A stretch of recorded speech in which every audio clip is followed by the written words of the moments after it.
Hello guys, good afternoon. Sa mga kagaya ko pong hindi marunong magbasa ng Arabic. So, i-share ko lang po kung paano nating gawing English yung sahil. Although, hindi naman lahat ma-English siya, pero yung mga kailangan natin is mababasa natin through English. So, ito guys, umpisahan ko na kung paano siya i-English yung Arabic word sa sahil.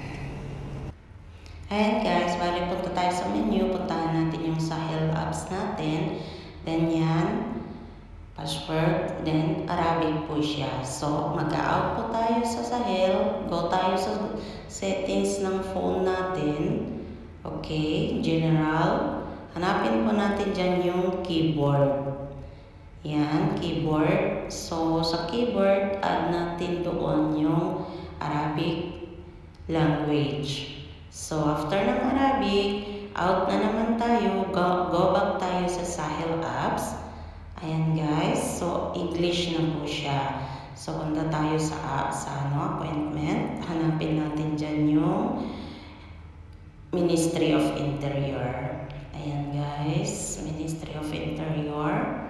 Ayan. Pag hanapin natin dyan yung General Department of Personal Identification. Ayan guys, pag nahanap natin yun, andyan, pag-click natin, andyan na yung biometric. Ayan, ito yung mga branch kung saan tayo pwedeng mag-apps. Arabic nga po siya, pero ayan, fully booked siya guys. So, not available. Ganun lang po guys. Napakabilis. Ayan, walang available para sa natin, biometric. Ayan guys, not available. So, ganyan lang po guys. So, pagbalik ninyo sa Sahel, magiging Arabic na naman po siya guys. So, in and out nyo lang po sa keyboard yan para magiging Arabic ulit at magiging English. Ayan po guys. Ayan, yun po sa akin. Ayan. So, ayun guys, sana po may natutunan kayo sa munting video kong ito.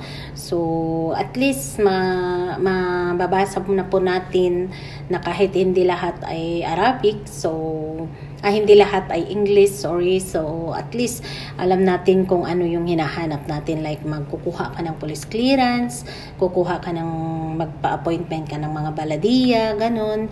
Or, ayan, biometric. So, thank you for watching. Sana po ay nag-enjoy kayo sa panood ng video na to. Bye-bye!